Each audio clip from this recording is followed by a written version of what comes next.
hide your head from the shocking facts. The teenage party, where anything goes for a thrill. Nature abhors a vacuum.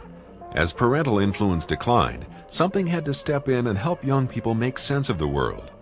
They needed a voice, a cultural identity, something that had an aura of power and authority they could call their own. In the early 1950s, they found it. I heard the news, there's good rockin' tonight. It's not like the revolution was planned. It just so happened that as the century progressed, as the youth subculture got bigger, richer, and more defined, the technology for recording and broadcasting sound was also coming into its own. Like any business, its leaders were looking for a product and a market that would secure their fortunes.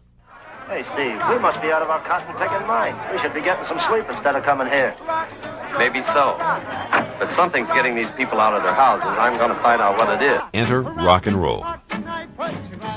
The youth subculture had found its voice, a collective experience that served to both reinforce as well as shape their view of the world. Rock and roll is cool, Daddy, and you know it. Musicians became symbols of power as well as role models, filling in for the fathers who were either not around or who were being crowded out by the anti-adult bias beginning to simmer beneath the surface of youth culture. Junior was suddenly more likely to want to be like Elvis than like dear old Dad. Don, it's our feeling here in Jersey City that this rock and roll rhythm is filled with dynamite. The fact that parents didn't often care much for this new music only made it seem that much more attractive. Traditional values were becoming increasingly uncool. Of course, it's not like the West had never seen a cultural shift along generational lines before. Styles change, tastes evolve, and every generation needs to find its own voice. But never had the glue of family grown so weak. Never had technologies existed that could broadcast so many ideas and temptations over such great distances, and do it immediately. Hi, everybody. How you all? This is yours truly, Alan Freed, welcoming you to the Big Beat once again. As the decade progressed, another suitor began to court the youth audience. Hollywood had suffered a decline in movie revenues as a result of television, and had begun scrambling to fill seats.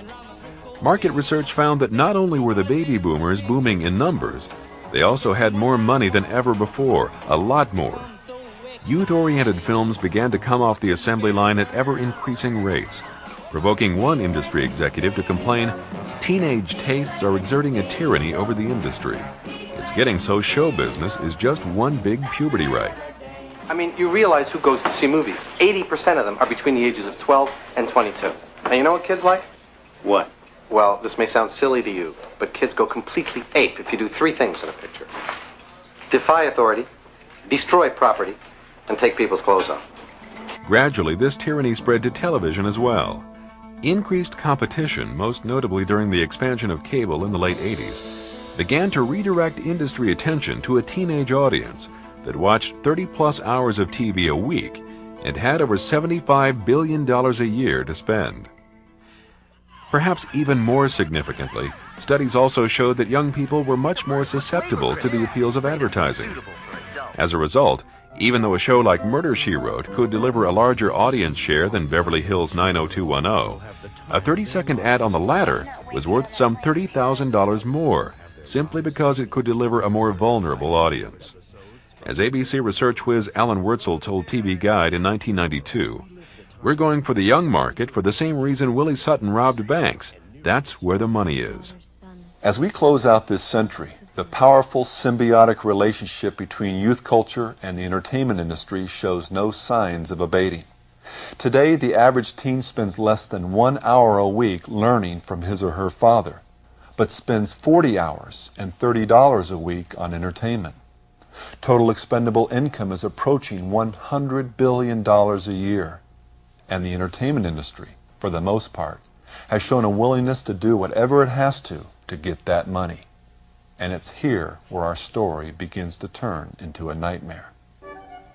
As the 1950s began, most parents viewed the love affair between youth culture and the electronic media as little more than a nuisance. After all, most kids were still decent enough, and the entertainment, when they bothered to check it out, seemed fairly harmless. Perhaps more importantly, for busy parents in a busy world, the occasional negative element seemed a small price to pay for something that kept the kids occupied. And so, amid all the prosperity and freedom of the modern era, a slow chain reaction began to take place. Within the newly constructed enclave of adolescent culture, kids were left more and more to do what kids do when given the chance: have fun and see what they can get away with. And the entertainment industry, driven like any business to make a profit, gave their young audience what they wanted. You want to see life as one big party? You want to celebrate youth and more or less write off the adults? How about fighting the system? After all, it's messed up, isn't it? What about sex? You interested? These types of messages, as tame as they are by today's standards, serve to reinforce and then gradually define teenage attitudes, behavior, and culture. The mirror that Hollywood and the music industry held up before the face of young America turned out to be a magic one, with the power to transform as well as reflect. In the 27th chapter of Proverbs, God warns, hell and destruction are never full. In the same way, the eyes of a man are never satisfied. Hell's hook was now firmly set in the mouths of both artist and audience. Hollywood wanted the money, and teenagers wanted to be entertained. But it had to be new. It had to be bigger and faster and wilder and crazier and sexier and grosser than the time before. The devil's very good at what he does. He's had plenty of practice. And like any good fisherman, he knows you have to be careful not to jerk the line, or it might break.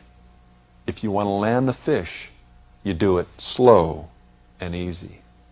In a decade when only a small minority of misfits are sexually active, perverting takes patience. A little innuendo here, some titillation there, a gradual application of pressure, and there's no telling how far you and your prey can go. Teenage kids living it up and doing things they can never live down. If you're the devil and you get lucky, you may even be able to turn things around so far that it becomes the few misfits who aren't sexually active. I never made it with anyone. You know. You are? For real? This is the Orthos Forum, and we approve this message.